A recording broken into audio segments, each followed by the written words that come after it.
کہ مطلب کچھ لوگ جو ہیں اس آیت کی روح سے وہ فائدہ اٹھاتے، تو اور فائدہ اٹھاتے ہوئے خود روزہ نہ رکھتے، لیکن کسی مسکین کو یا کسی دوسرے کو کھانا کھلا کر اس کا فدیہ دے کر اس طرح سے وہ روزہ جو ہے اس کا کفارہ یا اس کا فدیہ جو ہے وہ دے کر اپنے آپ کو خود روزہ جو ہے وہ رکھنے سے مطلب وہ خود نہ روزہ رکھتے، کسی مسکین کو کھانا کھلا دے اس کے برابر ہو جاتا ہے۔ لیکن بعد میں جو آیات آئیں وہ انہوں نے پھر اس حکم کو منسوخ کر دیا۔ اب یہ حکم جو ہے صرف ان کے لیے ہے جو کہ طاقت نہیں رکھتے، اپنی بیماری کی وجہ سے، اپنے بڑھاپے کی وجہ سے، اپنی کمزوری کی وجہ سے کچھ ایسا ان کو عارضہ لاحق ہے کہ اب وہ اپنی آئندہ زندگی کے دوران روزہ رکھنے کی ان کے طاقت اور توفیق نہیں ہے، تو ایسے لوگوں کے لیے اب یہ آیت کا یہ حصہ جو ہے وہ ہمیں رہنمائی کرتا ہے۔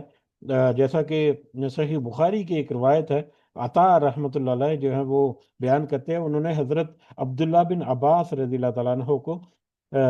جب یہ تلاوت کرتے ہوئے سنا، تو انہوں نے کہا حضرت عبداللہ بن عباس نے کہ یہ آیت منسوخ نہیں ہے، بلکہ یہ ان بڑی عمر کے مرد و عورت کے بارے میں ہے جو روزے رکھنے کی استطاعت نہیں رکھتے اور وہ ہر دن کے بدلے ایک مسکین کو کھانا کھلا دیں۔ تو یعنی اب صحابہ کرام جو ہے ان کی بھی یہ روایات ہیں کہ اس آیت کا مطلب یہ ہے کہ وہ لوگ جو مطلب بعد میں آنے والی آیات کے بعد اس آیت کا مطلب اب یہ سمجھا جائے گا کہ جو اپنی بیماری کی وجہ سے یا اپنے جسم کی کمزوری کی وجہ سے، لاغری کی وجہ سے، بڑھاپے کی وجہ سے کوئی ایسا عارضہ ہے جس میں وہ روزہ نہیں رکھ سکتے اور ان کو امید بھی نہیں ہے کہ آئندہ زندگی میں وہ کفارہ وغیرہ بھی ادا کر سکتے ہیں، یعنی اس کے روزے کے بدلے میں قضا روزہ جو ہے وہ رکھ کر اس کا کفارہ ادا کر سکتے ہیں، تو ان کے لیے ہے کہ وہ فدیہ دے کر اس طرح سے مسکین کو روزہ جو ہے وہ اپنا پورا کر سکتے ہیں یا روزے کے بدلے میں فدیہ دے سکتے ہیں۔ فمن تطوع خیر، پس جو خوشی سے کرے خیرن بھلائی، فہو خیر اللہ، تو اس کے لیے بہتر ہے، یعنی وہ فدیہ جو ہے وہ ایک مسکین کی بجائے اگر زیادہ لوگوں کو کھانا کھلا سکتا ہے یا اپنی بڑھائی اپنے جو نیک کام ہے اس کو اور زیادہ کر سکتا ہے، وہ ان کو نہ صرف کھانا کھلائے بلکہ ان کو راشن ڈال دے، ان کے کپڑے بھی اہتمام کر دے، یا ایک کی بجائے دو یا تین یا زیادہ لوگوں کو اگر وہ کھانا کھلا سکتا ہے، اگر وہ بھلائی میں یا نیکی میں وہ بہتری کر سکتا ہے، اس میں اضافہ کر سکتا ہے، تو یہ اس کے لیے بہتر ہے، اس کا یقیناً اس کو اضافہ جو ہے وہ ملے گا۔ وہ ان تسومو، اور یہ کہ تم روزہ رکھو، وَأَن تَصُومُوا، اور یہ کہ تم سب روزہ رکھو، خیرun، یہ بہتر ہے، لکم، تمہارے لیے، ان کنتم تعلمون، اگر تم جانتے ہو، اگر تم جانتے ہو یا اگر تم علم رکھتے ہو یا اگر تمہارے لیے تم کچھ عقل و شعور رکھتے ہو تو تمہارے لیے بہتر یہی ہے کہ تم روزہ رکھو۔ یعنی پہلے حکم تو دیا، استثناء یا ایک نرمی تو ہے کہ اگر تم طاقت رکھتے ہو کہ ایک مسکین کو فدیہ دے کر تم روزے کا بدلہ جو ہے وہ کر سکتے ہو، لیکن اس کے باوجود تمہارے لیے بہتر یہی ہے کہ تم روزے رکھ کر اپنے آپ کو تقوی جو ہے وہ اس کی طرف لے کے آؤ، اپنا تقوی جو ہے اختیار کرو اور اپنی بھلائی جو ہے یا خیر جو ہے یا نیکی جو ہے اس میں اضافہ کرو، بہتر تمہارے لیے یہی ہے کہ تم روزہ چھوڑنے کی بجائے روزہ رکھ کر تم اللہ کا تقوی جو ہے وہ اختیار کرنے کی کوشش کرو۔ تو بہرحال یہ روزوں کا متعلقہ ابتدائی جو آیات ہیں وہ ہم نے آج کور کی، کل انشاءاللہ ہم اس سے آگے بڑھیں گے اس دعا کے ساتھ کہ اللہ تعالیٰ نے ہمیں جو آج وقت دیا اور جو ہمیں توفیق دی کہ ہم اپنا تھوڑا سا محنت، تھوڑی سی کوشش کر کے ہم نے کچھ آیات سننے کی، سمجھنے کی کوشش کی، اللہ تعالیٰ سے دعا ہے کہ ان پر ہمیں عمل کرنے کی بھی توفیق عطا فرمائے۔ آمین یا رب العالمین، وما علینا الا البلاغ المبین۔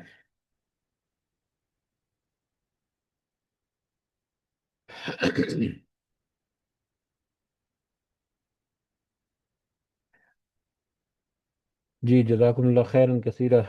اختتام کی طرف بڑھتے ہیں، سب کا دعاؤں میں ضرور یاد رکھیں، اللہ تعالیٰ سب کا حامی و ناصر ہو، ہمارے معاملات میں اللہ تعالیٰ ہمارے لیے خاص مدد، خاص رہنمائی، خاص آسانیاں پیدا فرمائے، ہماری مشکلات یا ہمارے اوپر کچھ آزمائش یا سختیاں یا کچھ بھی ایسے معاملات ہیں، اللہ تعالیٰ اپنی طرف سے خاص آسانیاں ہمیں عطا فرمائے، اور جو معاملات میں ہمیں رزق اللہ تعالیٰ نے عطا کیا، اللہ تعالیٰ ہمیں یہ بھی توفیق عطا فرمائے کہ اس رزق سے ہم دنیا تو حاصل کرتے ہیں یا آخرت بھی ہم اس سے کمائیں۔ آمین یا رب العالمین۔ رب ارحمہما کما ربیانی صغیرہ، رب ارحمہما کما ربیانی صغیرہ، رب ارحمہما کما ربیانی صغیرہ۔ ربنا آتنا في الدنيا حسنة وفي الآخرة حسنة وقنا عذاب النار۔ ربنا ظلمنا أنفسنا وإن لم تغفر لنا وترحمنا لنكونن من الخاسرين۔ ربنا تقبل منا إنك أنت السميع العليم وتب علينا إنك أنت التواب الرحيم۔ سبحان ربك رب العزة عما يصفون وسلام على المرسلين والحمد لله رب العالمين۔ سبحانك اللهم وبحمدك أشهد أن لا إله إلا أنت أستغفرك وأتوب إليك۔ جزاكم الله خيرا كثيرا۔ السلام علیکم ورحمۃ اللہ وبرکاتہ۔